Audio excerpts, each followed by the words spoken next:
Good morning, and welcome to the forum. My name is Malcolm Young. I'm the Dean of Grace Cathedral, and it's such a blessing to have you all here this foggy morning in San Francisco. And we're especially delighted today. We have this year, we made this the Year of Truth, so that's our theme this year. And we, 2 weeks ago, talked about, with Robert Sapolsky, the neuroscientist, about us versus them, the way the brain identifies somebody as different or the same within milliseconds. Last week, we talked to Jeff Chang about what it means to be Asian American in America today. And we talked a little bit about the anti-apartheid rallies in the 1980s. And this week, we have a wonderful guest. Through her experience growing up in apartheid South Africa, her work at the African Gender Institute at the University of Cape Town, and the Historical Race Relations Institute at Fisk University, and in her new role working on racial and economic issues at the Cathedral of All Souls in Tennessee, this is the perfect person to talk about truth and reconciliation. Please join me in welcoming Naomi Tutu. Thank you. Thank you. I only went to South Africa once in my life. I received one of those grants for sabbatical. So you go on sabbatical, and so we had a 5-year-old and a 7-year-old, and we just arrived, and I almost fell down the stairs because I was so disoriented because of the time change. And Naomi has similarly just come from South Africa, so we've got to be really careful on the stairs. The other thing is Naomi will be preaching at the 11 o'clock service, so we have to be sure to finish right on time. I wonder if you can tell us a little bit about just what your earliest memories growing up were, and then maybe that could lead into kind of a description of just what apartheid felt like for a child in South Africa.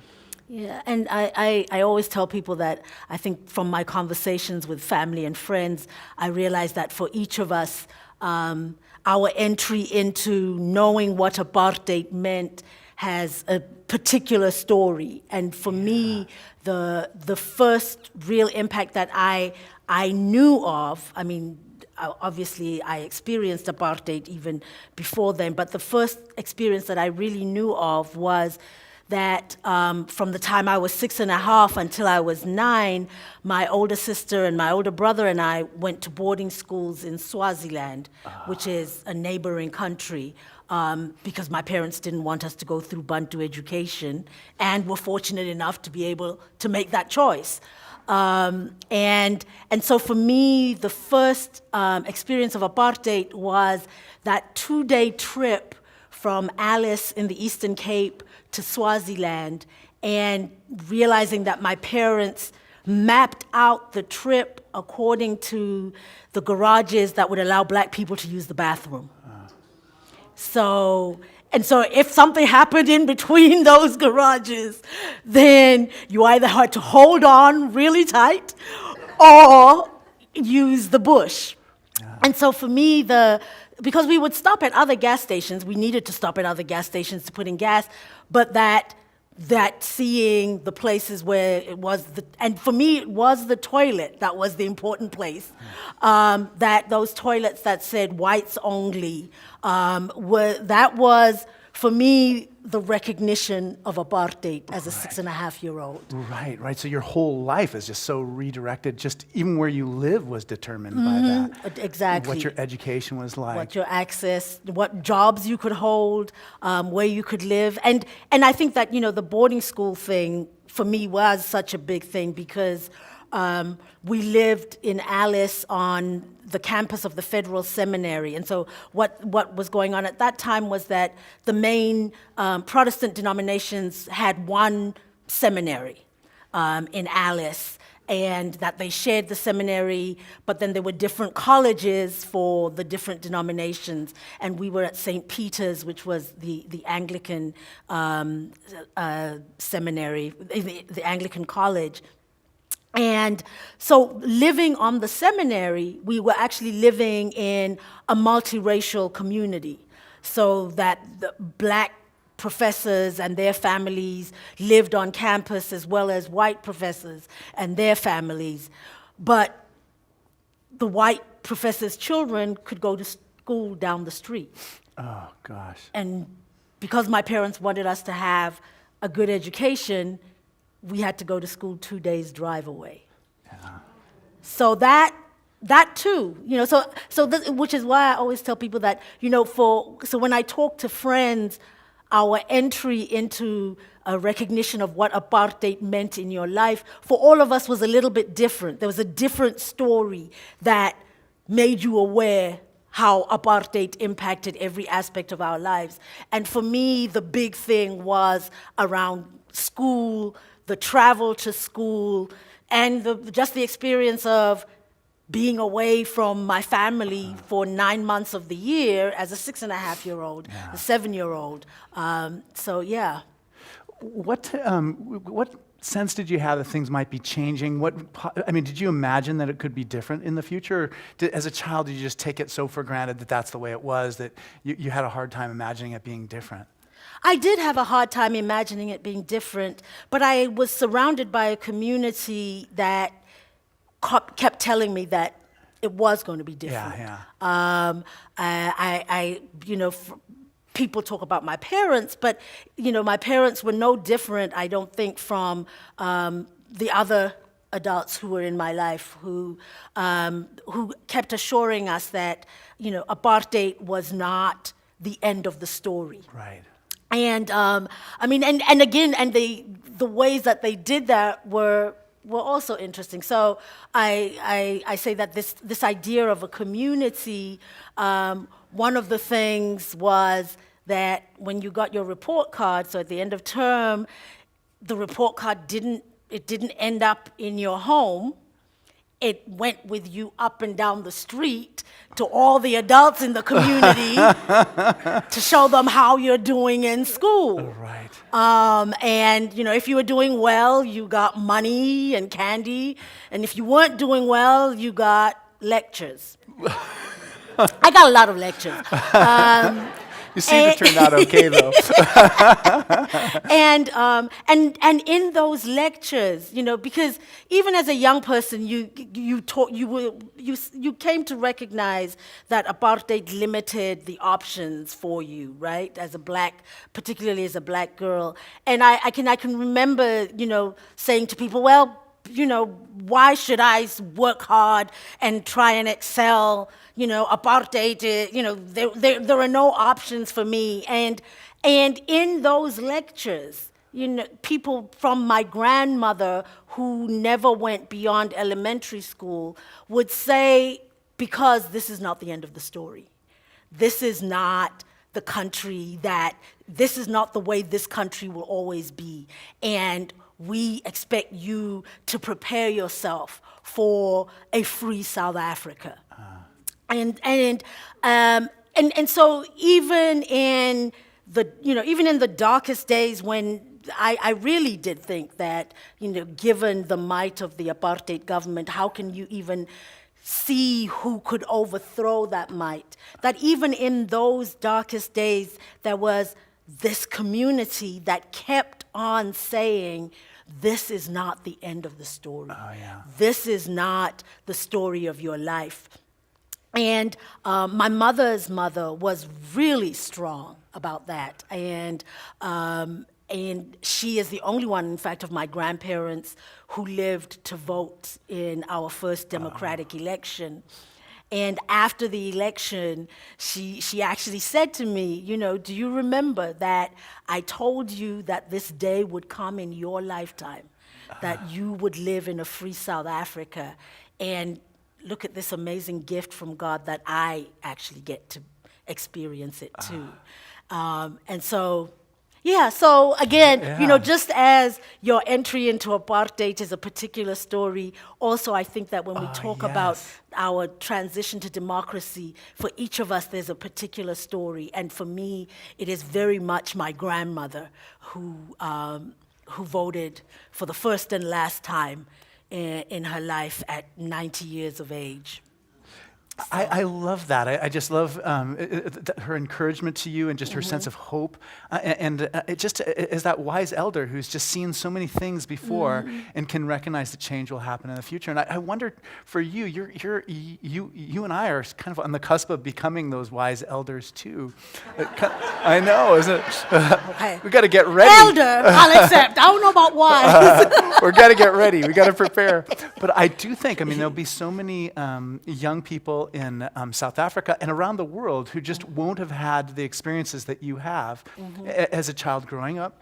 Like, what do you want them to know about what apartheid was like when you were a child? And what do you think you need to teach them about what happened when they didn't have that same experience growing up themselves? Yeah, and funnily enough, one of the things about having been raised in apartheid was that my holding on to my children will not experience what I've experienced. Praise God. Yeah. That they will live in a very different world. And so then after our last presidential election, I had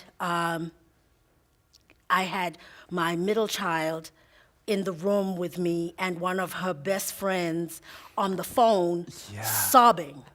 Like, what does this mean that America thinks of us as people of color? I mean, how can this be the decision that this country has made?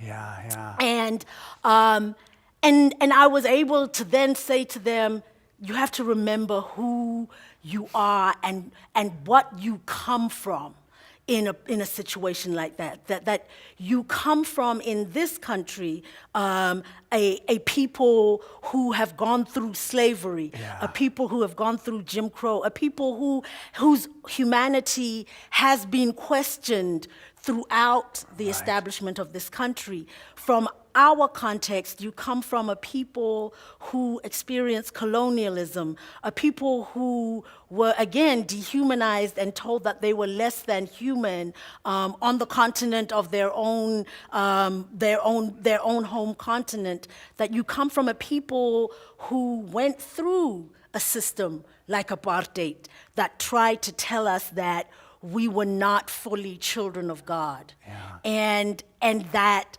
if you hold on to the struggles of your ancestors and look at where we are now, then this is just a terrible blip. But it's a blip.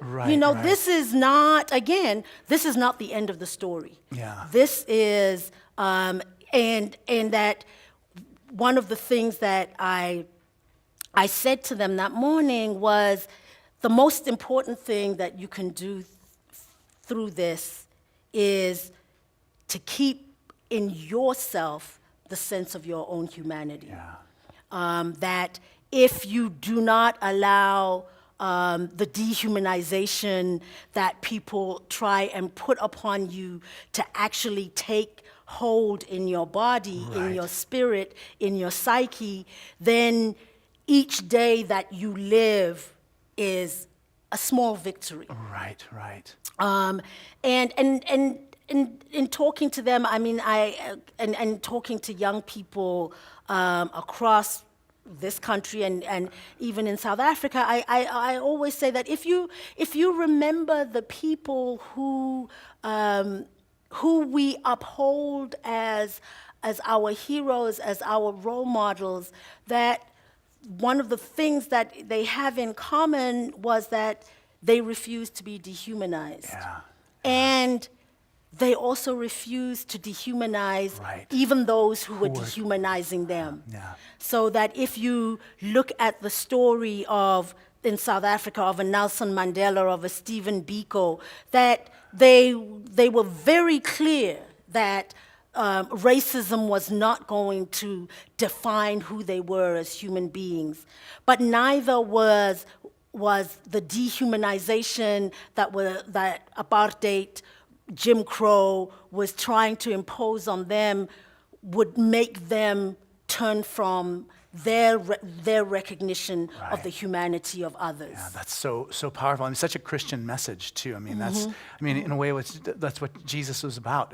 His very heart was not hating the people who were persecuting him, but recognizing the social forces too that were involved in what happened. You know, I love to imagine you. My wife went to boarding school for a long time, and it really prepared her. Like when she went to college, it wasn't a big step for her. She was, but I try to imagine you coming to the United States when you came to college in the 70s, and just I wonder what your first impressions of just the racial experience here was after having been in South Africa. You know, what did it feel like to be in this different context, but with still very strong racism? And I was in Kentucky, so which is another story. Which is another story. It's another thing to learn. I mean, another thing about, and I always tell people that my learning from that is, do not give up geography in high school. That's great. So that you know where you're heading for college. Heading. Exactly. Okay. That's great. But when my wife came to college in North America, she said, everything is so clean here. Because she didn't know geography either. Yeah, see. So, you know, the interesting thing for me was to come here and to see the racial script in a way flipped. Yeah. So, you know, with my dad being who he was in South Africa, we would get visitors from around the world coming to presidents and whatnot, coming to the South African Council of Churches, and often our responsibility as the family was basically to be the hosts, to take people shopping, and you know, all that kind of stuff. And there would be from time to time that there would be African Americans or Afro-Europeans who would be part of the people visiting us, and to be with them in shops in South Africa, and have white South Africans right in front of me, mind you, say to them things like, "Well, you know, you're not like our blacks. You know, you are sophisticated, you are cultured, you are all of these things that, you know, so it's different with our blacks." And then came here, and all of a sudden I'm not the our black, right? And the attempt to make me into this exotic African who's not like African Americans. You know, your experience is so different from our blacks. I'm like, first of all, this our thing is problematic, you know. But apart from that, for me, it was like, you know, I've heard this from the other side, so. To me, I can hear the diminution that is trying to take place. Diminution, that's not a word. I get just it. Made it totally up. understand I that. just made it up. It should be a word. Sounds good. It sounded great. So I get that. And so that for me was really striking so this is what racism does. This is one of the ways that racism contorts itself to make sense of itself. Right. So, and so to be able, and you know, I mean, and to be clear that apartheid took that to its logical conclusion, so that under apartheid, blacks who were not South African were honorary white. That was actually the designation, that they were honorary white while they were in South Africa. And so I would say to African Americans all the time, I'm like, you missed your chance. Yeah. You could have found out what it's like to be white if you come to South Africa under apartheid. That would have been your experience, okay? But I mean that the reality of I hadn't changed. Right, of course. Right? Completely. I was still just the same context. person I'd been in South Africa, coming to the U.S. But the fact that I had a slightly different accent, or a very different accent, was a way for white society to do this divide and conquer, right? That you're a different type of black. and therefore you are more acceptable. And yeah, so that was what was really striking for me. And it was, and the other thing that was striking was that it was the first time that I was in a context where that differentiation played out even within our community. Right. So in talking to other students from the African continent coming to the U.S. who were also students with me at Berea, was that given the cultural picture that was portrayed on the continent of what we saw in the movies. Right, completely. That many of them said, our parents warned us to stay away from African Americans because the cultural picture that we have that is portrayed of African Americans in movies, etc., that we saw was, criminals, drug pushers, all of that stuff, and then talking to African Americans that, what is the picture that you see of Africans? Right. And it is savages. Right. That the one brave person on the continent is Tarzan, the one white man, right? So for me, it was that opportunity to look at how the portrayal of our people across cultures, across countries, the impact that it has on even our perceptions of ourselves and one another. Yeah, and the way it builds those walls. Yes. And that's why it's so important how people are portrayed in film, media, Exactly. and whatnot. I think about social media too, because in a way it is a little bit of a chance to be more, what happened with me and my personal story of social media, we had an artist in residence who was a poet. She was like in her 20s. She was Hapa, half Japanese, half white. And she said, listen, you gotta do Twitter, because you'll hear from different people that you would never hear from. And I wonder just what your take on it all is. I have friends in my generation who just have nothing to do with it, and then I have friends who are all in. I just wonder because what is your experience of social media, and just how helpful is it, kind of for the struggle as we go forward? Yeah, I'm not completely all in, because it's a lot of work. It's a lot of work. That's what's killing me. It wears me out, and sometimes I just don't want to deal. I have friends who seem to be tweeting so how do you get anything else done? If you're tweeting all the time what you're doing. Right. But I do enjoy catching up on it every once in a while, and I do think that it's been an important tool to connect people. Though I also think that it's also an important tool to divide people. Yeah, divide and disinformation. That it is how we choose to use it. I do think that though it has been important in letting people see, like the Arab Spring, to see what is going on in real time, to hear from people on the ground at events, at protests, to hear from people what is the story of, what is going on in their community, in their country, what are the struggles that they are facing. So I think that it's a wonderful tool, but we have also seen that how it can be used to dehumanize. So I do think that it's not so much about the tool; it's about how we choose to use it. Right. And I know that I'm way past being able to be a real Twitter person or a real Insta person. I think I'm doing really well to check my Facebook.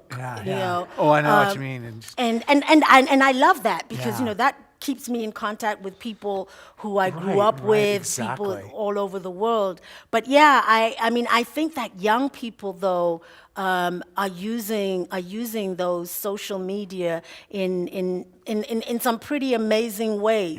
Yeah. I mean, like Black Lives Matter, and even just like I think a lot of things that we would treat as just like idiosyncratic incidents. Oh, that just happened that one time. It helps us be to see able a to big see the pattern. Exactly. picture, So the the way larger- the police force responds in Ferguson's not so different than the way it was in Chicago. So that part I think is. Yeah. But she was great. I mean, she just young people just totally raised my consciousness. you do too. But I wonder if you could talk a little bit about just the Truth and Reconciliation Commission, and I'm especially interested in just how that was then, and just kind of like what its ongoing effects are. Like, I mean, every year that passes, it becomes more part of the history of South Africa and the world. And I just like, what do we learn about it as time goes on? Yeah. So, I think that one of the things that for me is important for people to know is to recognize that the Truth and Reconciliation Commission was a compromise Yeah, in that's a good the point. transition from apartheid. So there were, people on the one hand who were saying that, the level of human rights atrocities that occurred in South Africa was a level that needed something like Nuremberg trials. Right, And of that course. people would be Yeah. brought up on trial Held responsible. and held responsible Yeah.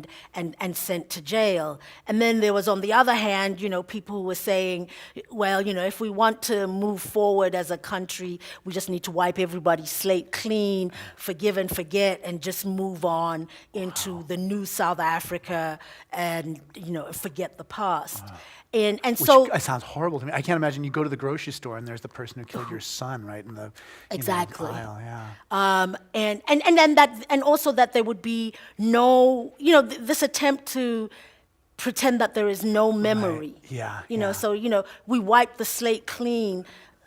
You can't. You can't. Human beings this are- is yeah. these have been people's stories. Yeah. But and so the TRC was like a midpoint. So there was not going to be the wiping the slate clean, but there were not going to be trials either. That the TRC gave people the opportunity to apply for amnesty for human rights violations. And in applying for amnesty, the requisites were that you tell the whole truth, that you show that there was some political motivation for your acts, and that there was some level of, that the act made sense in the context of what you were trying to achieve.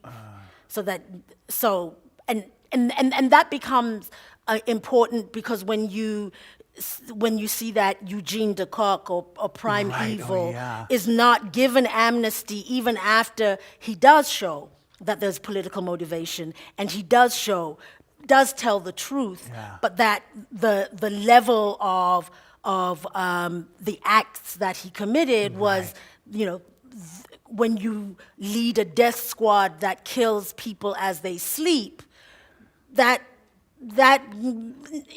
whole family exactly. or Right, families, right. that there isn't the balance between the act and what you're trying to achieve.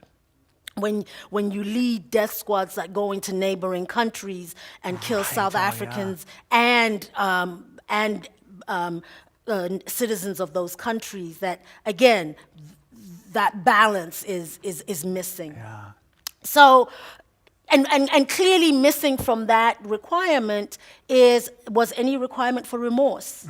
So there was not, no part of the commission's work was, if you want amnesty, you have to show remorse for your acts. Yeah. You don't have to apologize, you don't have to show remorse. It's truth, it's political motivation. So that was one committee of the Truth and Reconciliation Commission, the Amnesty Committee. Right. And then the second was the Human Rights Committee. And the Human Rights Committee was the committee that heard the stories of those who were victims and survivors Right. of human rights abuses. Yes. And those are the stories, I think, that got the most coverage worldwide. Right, exactly. That's what we think of. That I think people, of, yeah. the stories of those who suffered. And then the last was the Reparations Committee. Right, That was meant to exactly. come up with some way that as a country, we pay reparations to those who were victims and survivors. Yes, yeah. What did your father say about just the whole process as it was occurring, and then just kind of in retrospect about it? So, I mean, as it was occurring, he and I had differences of opinion. Yeah. About it. And for me, one was that the amnesty committee, so once somebody received amnesty, that was it. Wow, They yeah. received amnesty, and it wasn't Forever. just amnesty from criminal prosecution by the government, but it also meant that you had amnesty from any civil prosecution by your victims, right, or their families. So it was like, as soon as you got amnesty, that was it. You walked out, you were free to go, carry on your life, no questions asked, right? And I understand that remorse cannot be a requirement, because all of us know of the times when our parents have told us to say, I'm sorry to your sibling. Oh, yeah, Or as completely. parents, we have Right, said, right. say sorry to your brother or sister. And, it's I'm sorry. Yeah. Really.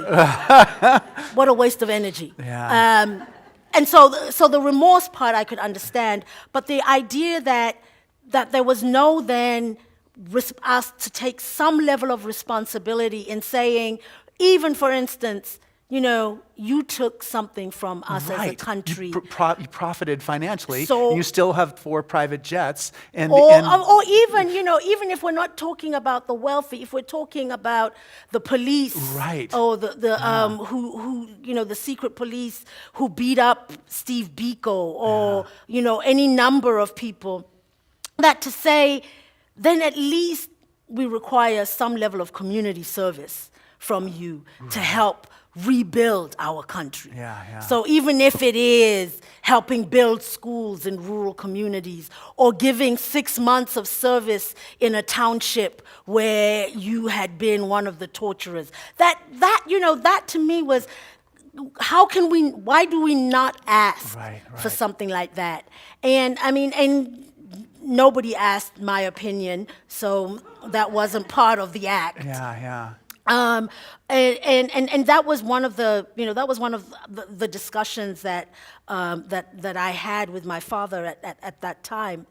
And also, the reality is that when the Truth and Reconciliation Commission started its work, it was viewed negatively by the vast majority of South Africans, for one reason or another. Right. White South Africans were saying, this is a witch Right, we hunt. should sleep the this clean, is, we just wiped the slate witch clean. hunt, oh gosh, yeah. This is just a witch hunt to try and make us feel guilty for what has happened. And Black South Africans were like, this is like really get out of jail free Yes, cards right, being handed exactly, out. yeah. And so, and in the conversations with my father at the time, he was like, if you have people opposed to it so much from different perspectives, then there has to be something good in this work, right? If everybody can find a weakness in it, then there has to be some level of strength in the process. Eternal optimist is what he is. And I think that for me, one of the things was the opportunity of being in South Africa during that process, and the opportunity of going to hearings and meeting people who were coming, particularly to the Human Rights Committee, to tell their stories, was so important for us as a country in claiming our whole story. Right. Yeah.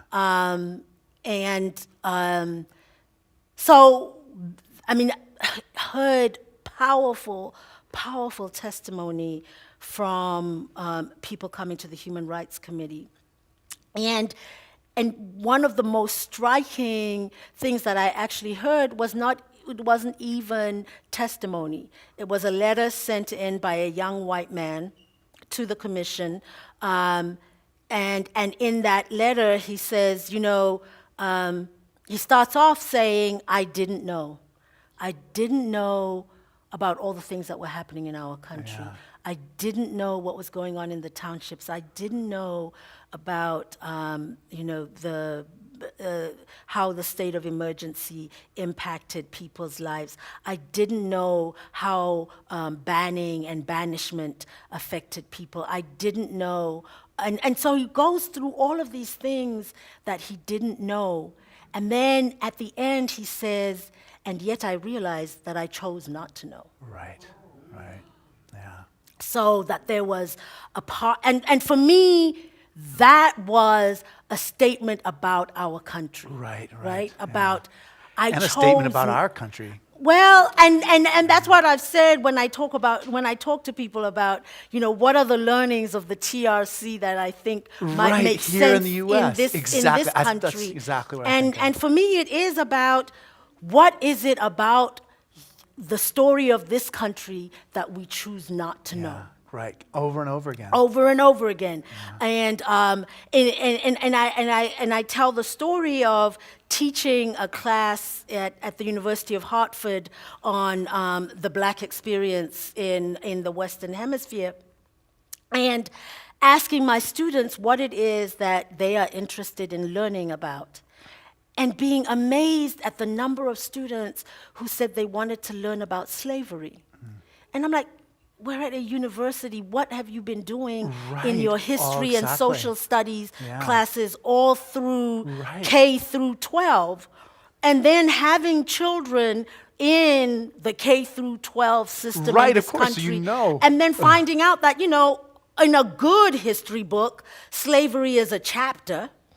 In most history books, it's a paragraph, as though it's a chapter or a paragraph in U.S. history, which we know it's not. Yeah, it's a multi-volume, at least, Yeah. saga of how we got to where we are. And then going to teach at Brevard College in North Carolina and recognizing that all of my time in the U.S., I had never been taught, and I did U.S. history because it's a requirement in a liberal arts college. Yeah. Never heard of the Trail of Tears. Oh, wow. And I'm like, that is amazing. How do we say we educating our children about the story of our country when these huge parts of what made this country what it is today are missing from our story? Right. And so that to me was the really important part about the TRC. And I assure you, you don't know how many white South Africans I met in as the TRC was going on, saying, I didn't know. Right. I didn't know. Yeah. And having heard that young man's letter, I would ask, so at what point did you choose not to know? Right, exactly. And now that you know, how does that change how you live in a new South Africa? And it's been a mixed bag. But I think that even in talking about our story, there is, as a South African, right, there is the inclination even to be pushing forward this whole narrative of the Truth and Reconciliation Commission and pushing forward the whole story of Nelson Mandela, who comes out of 27 years of imprisonment and is the moving force behind a Truth and Reconciliation process. And in his personal life, lives that too. It's not just an act of parliament for him. It is the way that he lives, even in terms of his relationship with his previous jailers, and to have him in a way that only he could, because somebody else saying it might have sounded arrogant, but for him to say that, as South Africans, we cannot say that we are the country that gave the world a Nelson Mandela and a Truth and Reconciliation Commission unless we are also willing to say that we are a country that gave the world apartheid Right. and a Eugene de Kock. Right, Right? So exactly. that those are both stories of South Africa. Yeah. And you cannot choose to highlight the Mandela story and pretend that the de Kock story doesn't exist. Yeah, yeah. I wonder, as you look around here, I mean, in the United States, I mean, it feels very much like we need our own truth and reconciliation. I mean, so how would you go about that? And how would you, like, reparations too? It seems to make a lot of sense when, I mean, I was reading Thomas Piketty for my last sermon. He's like, wrote that Capital in the 21st Century book. He said that the value of African slaves in America was equivalent to all the farms in America. I mean, that's like the number of people, that's the amount of economics that was involved. So how do you begin to like do truth and reconciliation work when people are in such deep denial, and how do you move them out of that? Yeah. Well, I mean, for one, I know that it's very unlikely that a truth and reconciliation process in this country will come from the government. Oh, that's a good point. So I don't think that it's going to look like the South African Right. process. I do think, though, that it is possible to have a process that comes from grassroots or from the church, that looks at the local aspect of U.S. racialized history. And we've seen some models like the Greensboro Truth and Reconciliation exactly. Commission coming out of the Klan killings Yeah. there. That's that to me is a model. That what do you look at? Look at what happened in our particular community that affected our people's experience. What is the racialized history of this particular community? So for me, I think that there's always an opportunity at the local level for communities to say, we are invested in a healing of our community, a healing of our country, and we're not expecting it to come from on top, so it's going to come from us down here, and we are willing. And sometimes it's, it starts, the Greensboro Commission started with two people saying, we're going to call together people and say, let's hear your story. So that I think that at a local level that we can start saying, having churches take the lead and saying, let's look at the racialized story of our community and what was the impact of race and racism in this community, and what is the continuing impact legacy and impact, of racism in our community, and to start a process that is very local, very focused maybe on it start off as on a focus on a particular incident, but how that then ripples out into the racialized history of a community. And I mean, again, reparations, that even in the South African context, I think is one of the places where the TRC really did fail. That there was a really small payment paid to victims and survivors of human rights abuses, really basically as a token, just saying, this is a token of our understanding of the sacrifice that you made for the liberation of our country. But that to think out of the box in terms of what reparations can look like. And so, in the South African context, people were saying we need to be giving scholarships to the children of people who were killed as anti-apartheid activists. We need to be giving health care. We need to be thinking about access to housing, access to training, so that reparations doesn't have to be a cash payment Right, to people. right. Because, as you know, what so often happens is when we think cash payments, we all start panicking and try to think of the smallest possible payment that we can make to people to say that we've made a payment. Yeah. So maybe if we let ourselves give up on the idea of a cash payment, but think about the ways in which people were denied access, and how do we then open up access? And so in this country, when you think about, for instance, the GI Bill that gave opportunities to white returning military for housing, for education, for opportunities to become the middle class, that those were opportunities that were not available, that were not given to black returning GIs. So how do we then make that Right. make that correction? Right. So that's one way of doing That's it. So one you can way talk of about doing that it. That sliver of there. Yeah. we look about what is it, you know, Yeah, what's the present value of the value of the gifts that we gave in that we gave. 1952 to Exactly. a white family, and and how do we talk about- and it can be I mean, as I say, it doesn't have to be cash. It can be opportunities, access to housing, access to education, which are the things that in this society give people opportunities to move forward in this economic system. Right, exactly.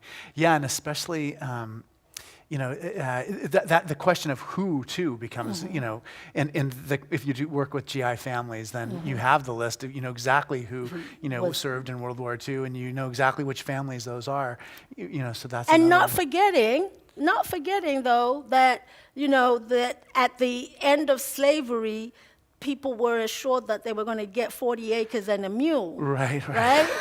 So there is that claim on this country from the descendants of enslaved Africans. Yeah. And I would be quick to say I recognize that would not be me, Right. or my children as a first generation immigrant and them as immigrant children. That is not that particular remedy is not one that is open to me and my children.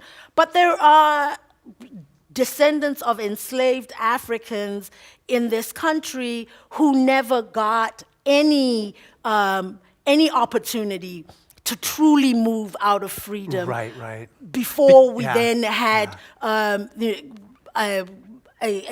system that put in place slavery in a penal system. Right. And so what you're saying is that immigrants too are suffering under the same conditions that were created before they arrived, and have to live with that terrible racism also. One of the traditions we have as part of the forum is we have questions that people write on cards, and Rebecca Nessel collects the questions, and she has pens too for you. So please be sure to write a question. I would think so much about just like your calling as a spiritual leader, and I was wondering if you might talk a little bit about that. Oh, thank you. Kind of what led you to? My grandfather was an Episcopal priest, and so it was kind of within the realm of possibility when I was growing up. I had that example, and you too, having your family members who were like, was having your dad be who he was part of the reason you became ordained, or was part of the reason why you didn't become ordained earlier?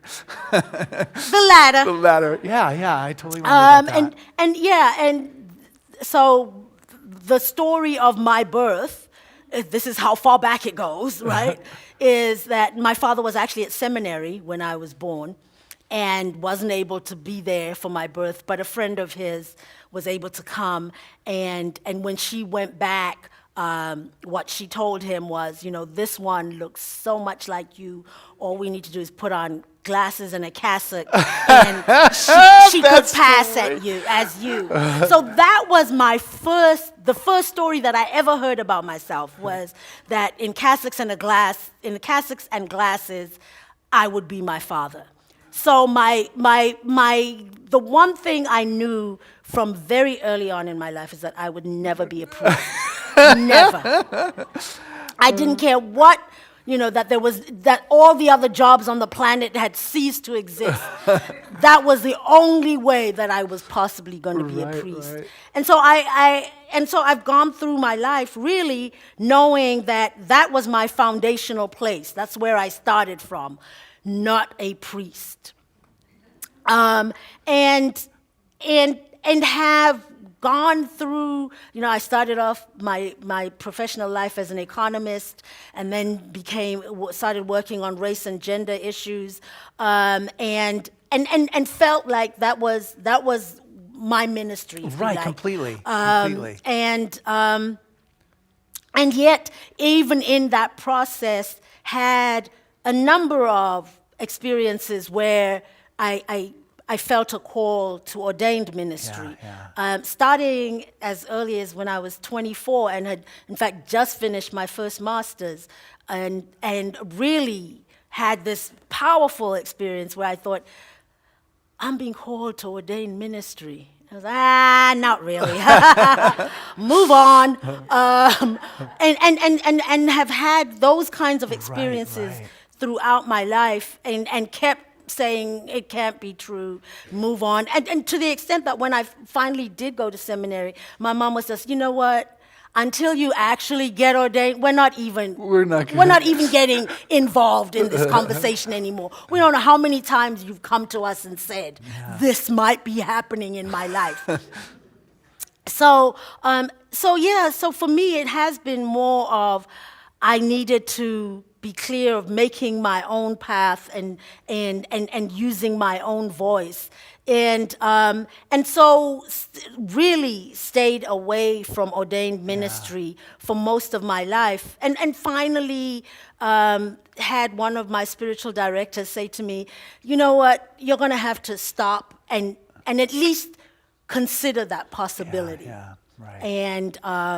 And just listen to what comes of that. Right. And so even then, I was I always tell people that even then I was like, I'm definitely not trying to go to seminary. I'm going to go to div school, and God, I'm only applying to one div school. So if I'm meant to get in, I will get in. If I'm not meant to get in, then obviously this is not a call, because it's always good to have an attitude with God. And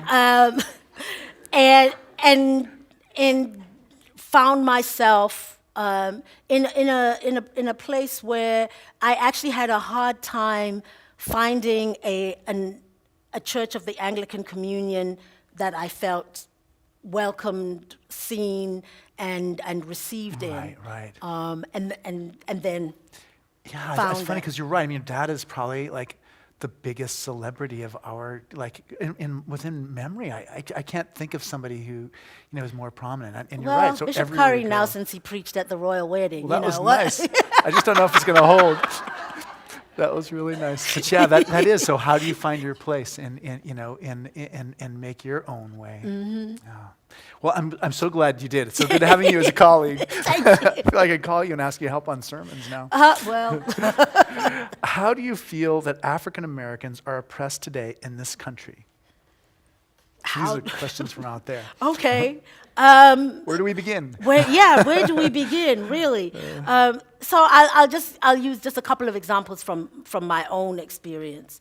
So a couple of weeks ago, I was approached by a former student's wife who is doing research on black mothers raising black sons in the U.S. and asked me to be part of a focus group. I have one son, 21 years old, and so she gathered a group of black women with black sons into a room and asked us to talk about what our experiences are as black mothers.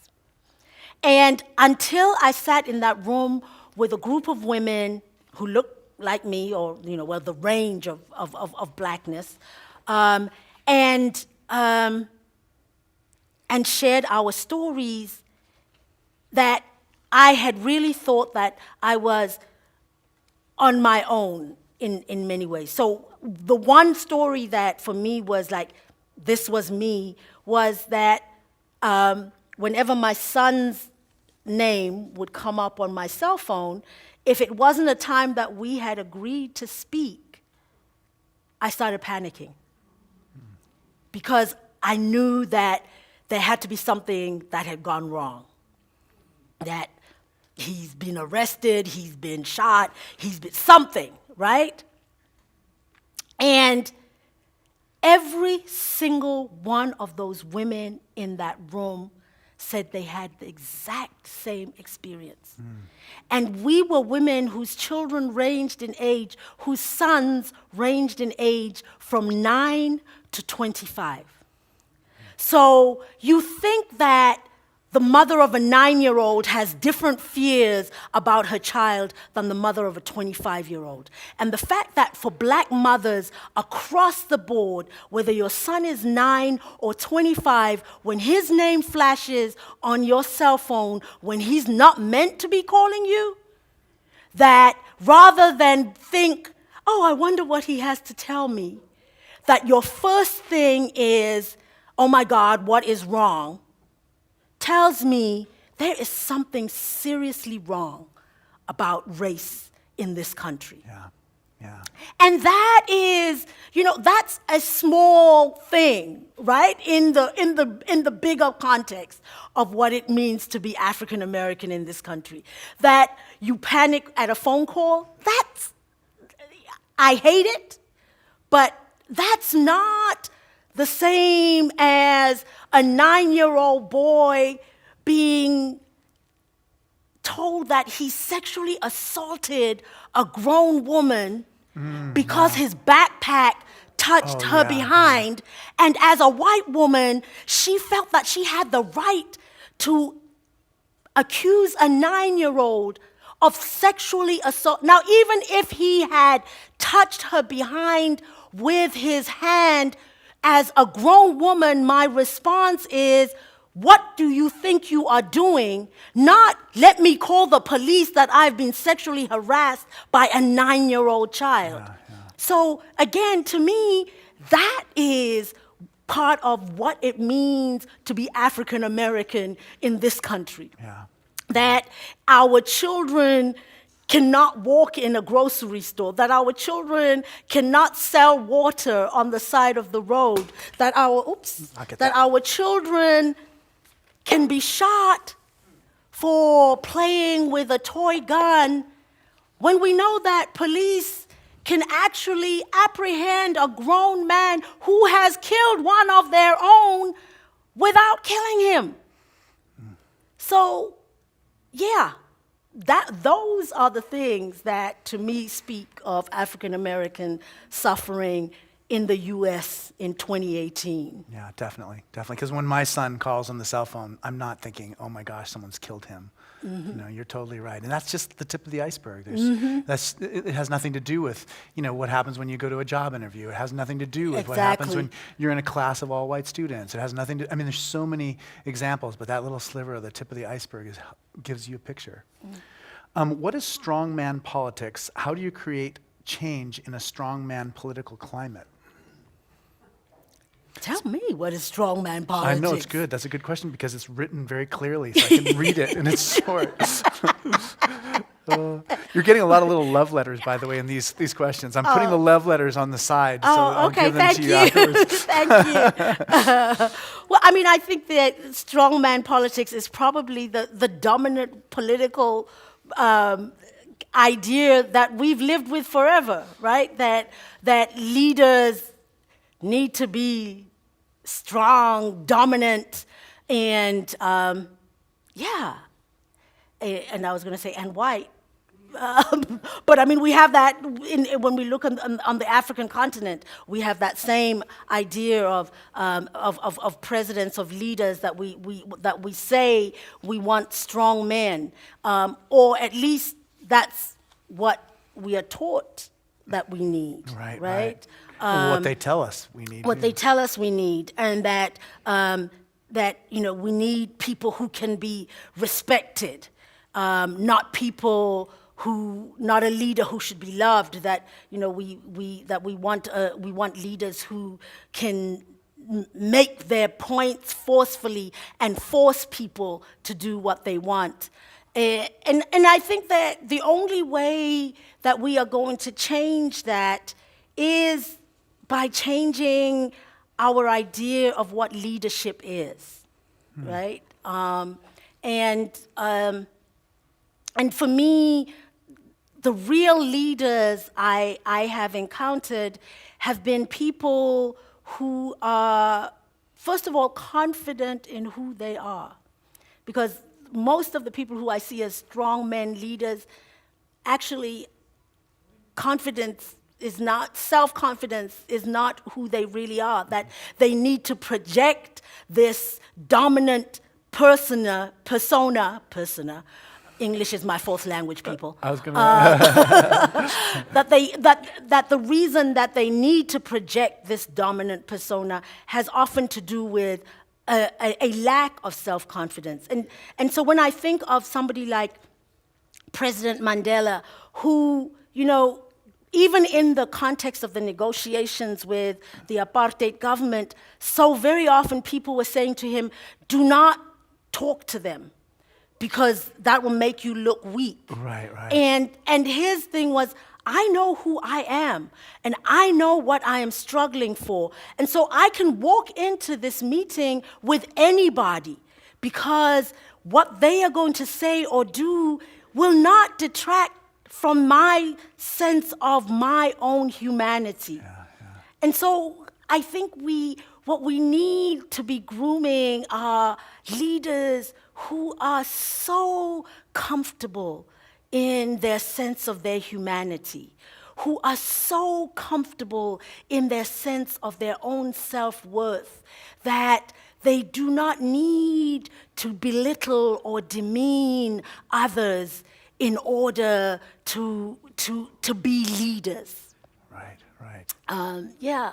That's so beautiful. It's such an important image. I think part of it too is when you have that confidence, you're more comfortable about involving more other people in the decisions. Exactly. You don't feel like all the weight is just on you. It's just like it's almost like you're kind of a convener of a group of people who can come up with the best solution. We don't have very much time left because we got to give you a rest before you preach, even if it's only 10 minutes of rest. But I wonder what signs of hope you see just in the United States, around the world.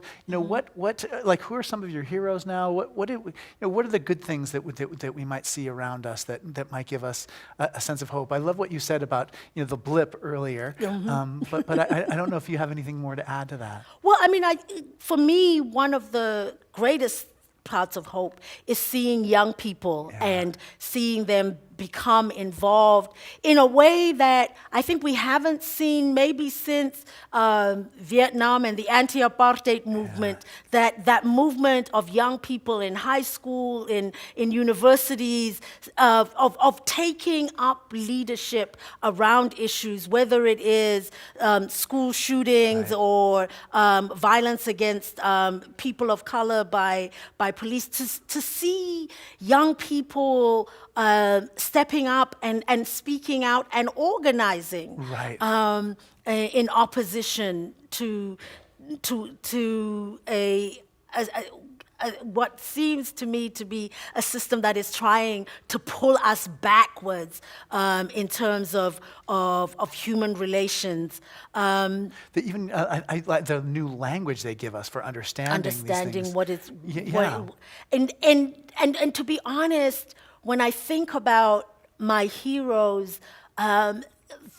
it really is not even so much named people as for me, the heroes are, I get a chance to go to Peace Jam events. Peace Jam, which is the organization that brings young people together with Nobel Peace Prize winners.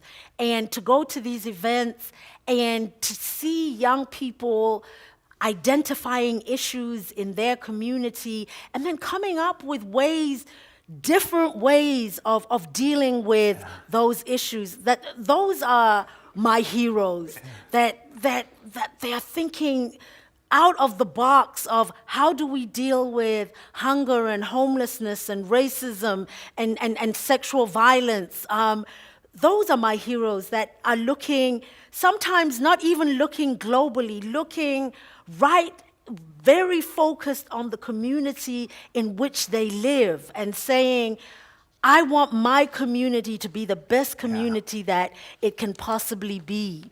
And it's, my heroes are the young, particularly young women who are putting themselves forward as political candidates. Right, that's true too. In the elections. It's just like, yes, we need to be seeing young women. We need to be seeing young people of color putting themselves forward and saying, I am ready to be a leader in this country, and I am the kind of leader that this country actually needs. Those are my heroes. I agree. It's so inspiring. Young people today are just are extraordinary. I wish we'd had more of a chance to talk about so many things like spirituality, gender, and sexual violence. Rebecca Solnit is our visitor next week, and has written so much about the pandemic of violence against women. But we do have to let you have a chance to prepare. Thank you. Please join me next week when our guest will be Rebecca Solnit, and she'll be talking about her new collection of essays on American crises, Call Them by Their True Names. You're welcome to join us at 11 o'clock for the best part, which is going to be Naomi's sermon for today. The men and boys choir will be beautiful too. We do want to remind you that we rely on your support for the forum, so if you can make a gift, there's a little box there for gifts. And please join with me thanking Naomi. You're such a gift to us. Thank you. Thank you.